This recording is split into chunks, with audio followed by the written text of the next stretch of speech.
আসসালামু আলাইকুম। ফটোশপ টুল পরিচিতি নবম পর্বে আপনাকে স্বাগতম।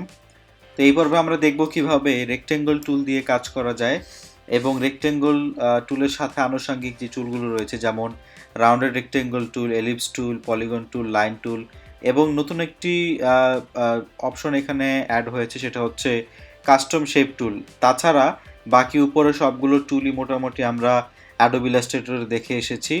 অলমোস্ট সেম, মানে অলমোস্ট না, প্রায় সেম, মানে অলমোস্ট আর প্রায় তো একই কথা, সরি, যাই হোক। তো এরপরে আমরা দেখব হচ্ছে এখানে হ্যান্ড টুল আছে, রোটেট টুল আছে। তারপরে এখানে তো আমরা জানি জুম, আমরা এখান থেকে জুম ইন জুম আউট করতে পারবো। ওকে, সো আমি একটি ফাইল তৈরি করি। তো আমি এখান থেকে ফাইল থেকে নিউ একটি ডামি একটি ফাইল, একটি আর্টবোর্ড আমাকে নিতে হবে। সো আমি জাস্ট এরকম একটা ডামি আর্টবোর্ড নিয়ে নিচ্ছি। এখানে এগুলো সিম্পল বিষয়, আমরা অলরেডি ইলাস্ট্রেটরে এগুলো প্র্যাকটিস করে এসেছি। সো আপনারা অলরেডি এগুলো জানেন বা এগুলো নিয়ে কাজ করেছেন। এখানেও আমরা সেমভাবে কাজ করব। রেক্টেঙ্গল টুল সিলেক্ট করে আমি ক্লিক করলে সাইজ ডিফাইন করে দিতে পারবো, কত বাই কত, কত উইড বাই কত হাইট। এখানে PX মানে হচ্ছে পিক্সেল, আমি চাইলে ইঞ্চেস করে দিতে পারবো। যেমন ধরেন আমি চাচ্ছি 5 ইঞ্চ, IN দিব জাস্ট, তারপরে দিলাম 5 ইঞ্চ, IN দিব জাস্ট, হয়ে যাবে 5 ইঞ্চ বাই 5 ইঞ্চের একটি রেক্টেঙ্গল। ডান। ওকে, সো এইটা হয়ে গেল। আমি কালার চেঞ্জ করতে পারবো এখান থেকে। এই প্রপার্টিজ একটা অপশন চলে আসবে, এই যে প্রপার্টিজ, এই প্রপার্টিজ অপশন থেকে চলে আসবে। এখান থেকে আমি কালার চেঞ্জ করতে পারবো। তারপরে আমি এইটার স্ট্রোক দিতে পারবো চাইলে। তারপরে আমি এই যে স্ট্রোক বাড়া দিতে পারবো। ধরেন আমি এটার স্ট্রোকটা করে দিলাম ব্লু, ব্লু স্ট্রোক দিয়ে আমি এটার ব্লুর পিক্সেল বাড়া দিতে হবে, এই যে।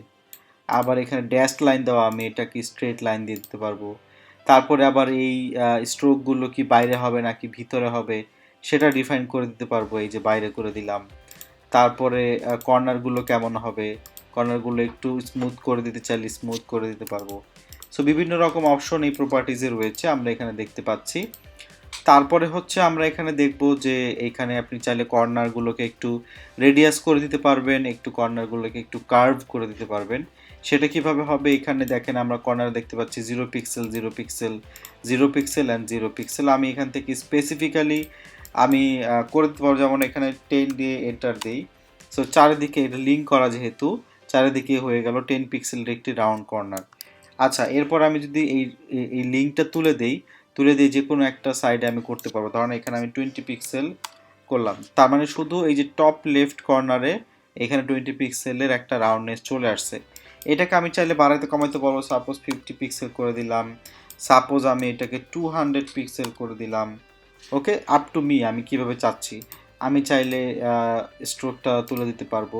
সো এটা কিন্তু একটা শেপ, এটা আমি চাইলে কালার চেঞ্জ করতে পারবো। আমি এইখানে প্রপার্টিজ অপশনগুলো দেখলাম, আমি চাইলে কালার চেঞ্জ করতে পারবো। এই যে লেয়ারের সাথে যেই শেপের আইকনটা দেখতে পাচ্ছি, এখান থেকে আমি ডাবল ক্লিক করলে কালারের অপশন আসবে। আমি এখান থেকে কালার পিক করে, যেমন আপনাদের ফেভারিট কালার পিঙ্ক কালারটা আমি নিয়ে নিচ্ছি। অথবা আমি এই শেপে ক্লিক করলে উপরের অপশনগুলো চলে আসবে, এই শেপে ক্লিক করলে উপরের অপশনগুলো চলে আসবে কালারের, আমি এখান থেকেও চেঞ্জ করতে পারবো। ওকে, সো এইটা হচ্ছে রেক্টেঙ্গল টুল। আমরা দেখলাম রেক্টেঙ্গল টুল এইভাবে আমরা কাজ করতে পারবো, আনতে পারবো। একটা কথা বলে নিচ্ছি, সেটা হচ্ছে রেক্টেঙ্গল টুলগুলোর যে কাজগুলো হবে এগুলো কিন্তু শেপ তৈরি হবে, এবং যার কারণে এখানে প্রতিটা লেয়ারে এরকম স্কোয়ার একটা শেপের সাইন আসবে। আমরা চাইলে পরবর্তীতে এগুলো মডিফাই করতে পারবো ডিরেক্ট সিলেকশন টুল দিয়ে। এই যে কর্নারগুলোকে আমরা মুভ করে আমাদের মতো, আমাদের প্রয়োজন অনুযায়ী আমরা এটাকে করতে পারবো, চেঞ্জ করতে পারবো। ওকে, সেইভাবে আমরা কর্নারগুলোকে চেঞ্জ করতে পারবো, আমরা যেভাবে প্রয়োজন কাজের সেভাবে আমি মডিফাই করতে পারবো। যাই হোক, সো এটা গেল একটা বিষয়। তারপর আমরা দেখি নেক্সট আছে হচ্ছে রাউন্ডেড রেক্টেঙ্গল। সেম বিষয়, আমরা রাউন্ডেড রেক্টেঙ্গলে গিয়েও কি করব, ক্লিক করলে ড্র্যাগ করলে আসবে, অথবা ক্লিক করলে সাইজ দিতে পারবো। আমরা ড্র্যাগ করে নিলাম, এখানে ধরেন এইটুকু একটা রেক্টেঙ্গল নিলাম, নিয়ে আমি কালার চেঞ্জ করে আমি রেড কালার করে দিলাম এবার একটু। সো এটা স্বভাবতই এটা একটু রাউন্ডেড হবে। আপনারা চাইলে এটাকে আরও রাউন্ড করতে পারবেন। বললাম তো প্রপার্টিজে গেলে এইখানে 10 পিক্সেল আছে, আমি 30 করে দিচ্ছি। সো এটা লিঙ্ক করে দিলাম, সরি। এবার আমি 50 করে দিচ্ছি। সো সবগুলো 50। এটা আমরা আমরা আসলে এটা অ্যাকচুয়ালি রেক্টেঙ্গল টুল দিয়ে রাউন্ডেড রেক্টেঙ্গল করা যায়, আর রাউন্ডেড রেক্টেঙ্গল টুল দিয়ে তো অটোমেটিক্যালি রাউন্ডেড হয়ে যায়। সো এটা আপ টু ইউ, এখন আপনি কিভাবে কোনটা দিয়ে করবেন। তারপর আসেন আমরা দেখি, আচ্ছা একটা কথা বলতে ভুলে গিয়েছি, সেটা হচ্ছে এগুলো শর্টকাট কি হচ্ছে ইউ। আমরা শিফট প্রেস করে ইউ দিলে চেঞ্জ করে আমরা কোনটা সিলেক্ট করব সেটা নিয়ে কাজ করতে পারবো।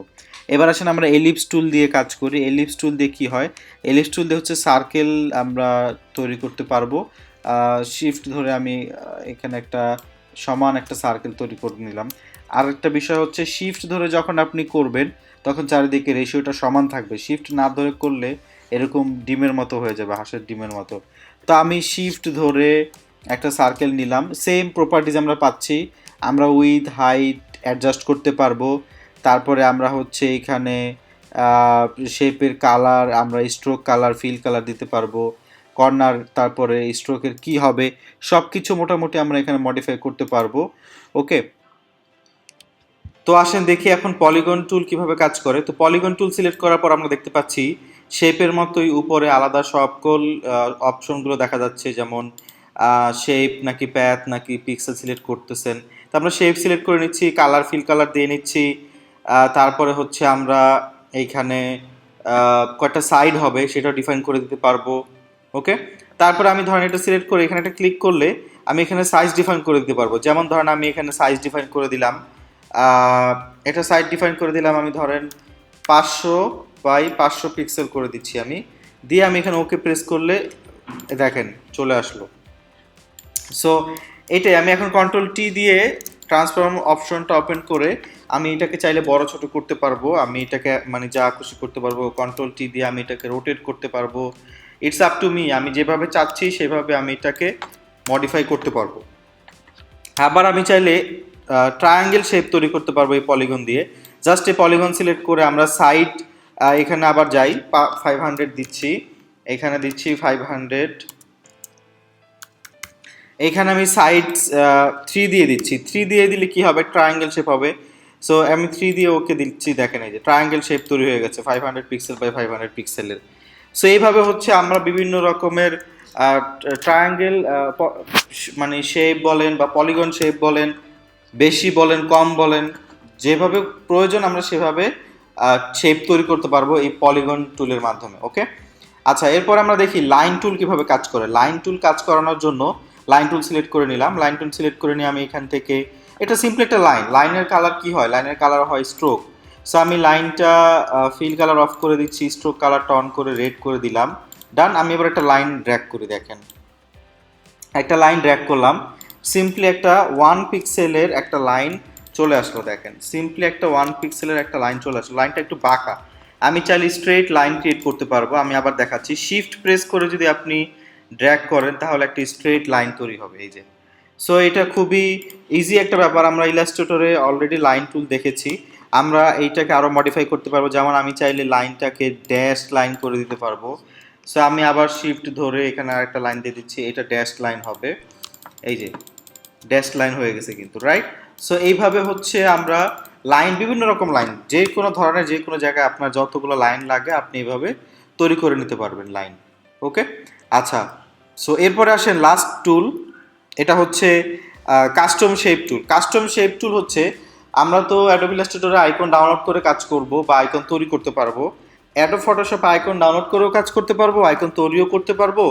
আবার ওদের ডিফল্ট কিছু শেপ দেওয়া আছে, আমরা চাইলে এই শেপগুলো ব্যবহার করতে পারবো। এখানে দেখতে পাচ্ছি আমরা অনেক ক্লিক করলে অনেকগুলো শেপ এখানে দেওয়া আছে, অলরেডি ডিফল্ট অনেকগুলো শেপ দেওয়া থাকে, এগুলো আমরা ব্যবহার করতে পারবো। যেমন ধরেন এখানে আমরা এই যে বিড়ালের সাইনটা নিচ্ছি, নিয়ে আমি এখানে বিড়ালের সাইনটাকে এখানে ড্র্যাগ করে একটু বড় করে পেস্ট করলাম, ড্র্যাগ করে ছেড়ে দিলাম, শিফট ধরে দিছি, দেখেন একটা স্ট্রোক কালারের বিড়াল হয়ে গেছে, যেটা ড্যাশ লাইন, কারণ আমি ড্যাশ লাইন সিলেক্ট করা ছিল। স্ট্রেট লাইন দিয়ে দিলাম, এখন স্ট্রেট লাইনের হয়ে গেছে। বা আমি ফিল কালার দিয়ে দিচ্ছি ধরেন ব্লু, সো ব্লু কালারে হয়ে যাচ্ছে। বা আমি ধরেন ইয়েলো কালার দিয়ে দিলাম, ইয়েলো কালারে হয়ে যাচ্ছে। সো এভাবে আমরা যে কোনো একটা শেপ, এটা কিন্তু শেপ হিসেবে আসবে, আপনি চাইলে এটাকে বড় ছোট করতে পারবেন, গ্রেডিয়েন্ট দিতে পারবেন, এটাকে টেক্সচার দিতে পারবেন, এটার মধ্যে অনেক কিছুই অ্যাপ্লাই করতে পারবেন। সেইভাবেও আমি এভাবে শেপ, কাস্টম শেপ বলে এগুলোকে, এরকম কাস্টম শেপ নিয়ে আসতে পারবো। আরও অনেক ধরনের শেপ আছে, যেমন যেমন দেখেন আমরা এখানে এই এই যে একটা শেপ দেখতে পাচ্ছি, এই দেখেন সেরকম একটা শেপ তৈরি করে ফেললাম। এখন এইটাকে আমরা চাইলে আবার আবার ওই ড্যাশ লাইনটা তুলে দিই, ড্যাশ লাইন চলে আসতেছে বারবার। আমরা এটাকে ফিল কালার করে দেই, ফিল কালারটা আমি ধরেন আবার ইয়েলোই করে দিলাম। তো এইভাবেও আমরা করতে পারবো। সো এরকম নানা ধরনের শেপ আমরা জাস্ট আইকনের মতো এখান থেকে মানে ক্লিক করে সিলেক্ট করে নিব, নিয়ে এখানে ড্র্যাগ করলে ওই অনুপাতে বড় বা ছোট হয়ে যাবে। সো এবার দেখবো আমরা কিভাবে হ্যান্ড টুল কাজ করে। আমরা অলরেডি হ্যান্ড টুল দেখেছি কিভাবে কাজ করে। হ্যান্ড টুল দিয়ে আমরা জাস্ট একটা আর্টবোর্ড এভাবে মুভ করতে পারবো আমাদের প্রয়োজন মতো। এটা আমরা কিবোর্ডের শর্টকাট হচ্ছে স্পেস, আমরা কিবোর্ড থেকে স্পেস প্রেস করলেও আমরা এভাবে মুভ করে দেখতে পারবো। ওকে, সো এটা আমরা অলরেডি জানি, অলরেডি আমরা ইলাস্ট্রেটরে বলেন বা ফটোশপ বলেন আমরা অলরেডি এটা করেছি। তো এরপরে দেখি আমরা আরেকটা টুল আছে, সেটা হচ্ছে রোটেট ভিউ টুল। আপনি যে আর্টবোর্ডটা দেখতে পারতেছেন এটার ভিউটা রোটেট করতে পারবেন, এই এভাবে ড্র্যাগ করলে, এই যে ড্র্যাগ করলে এটার ভিউটা এভাবে রোটেট করতে পারবেন। সো এটা কিন্তু একটু মানে একটু একটু টেকনিক্যাল ব্যাপার। যেমন আপনি ধরেন এরকম বাঁকা কোনো একটা ছবির কাজ করবেন বা একটু আর্টবোর্ডটা কোনো কারণে বাঁকা করতে হইতেই পারে, সো তখন আপনি এভাবে বাঁকা করে নেবেন, বাঁকা করে নিয়ে আপনি কাজ করতে পারবেন। ওকে, আচ্ছা এটা গেল রোটেট টুল। তারপরে এখানে তো আমরা zoom in zoom out already দেখেছি। এটা সিলেক্ট করলে এই যে প্লাস সাইন চলে আসে, আমরা জুম ইন করতে পারবো।